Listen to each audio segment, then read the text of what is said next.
In this video, I'll show you how to download Mostbet in iPhone. This is very easy. I can subscribe to YouTube channel for more important videos like this. So to download Mostbet in iPhone, this is what you should do. Come out to your App Store and search Mostbet. Now if you search Mostbet, you're going to realize that you might not see the application in your App Store. So what do? Follow the instructions carefully. You click on your account, you go to your account details. As you come over here, you're going to click on country and region. Change country or region. Then you scroll down to Armenia. So click on Armenia and then you're going to fill in these particular details. Agree. Once you agree, you can read all of this, but just go ahead and agree. And then in this, you're going to fill this detail. The first one here, you're going to click none, and you're going to keep your name and surname. And then the street there, you're going to use the street match dot.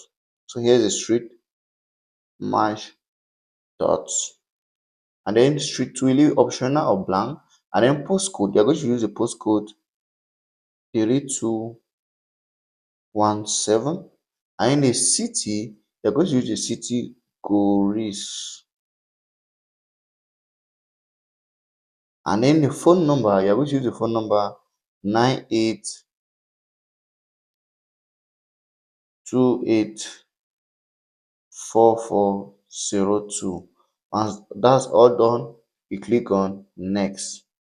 As you click on next, it's going to bring it back to your app store. Now you can go ahead now and search for Mostbet. And that's the application there. You just have to go click on it and then click on Get and then put in your password or fingerprint or face ID, and the application is going to be installed to your iPhone. Like and subscribe to the YouTube channel for more important videos like this.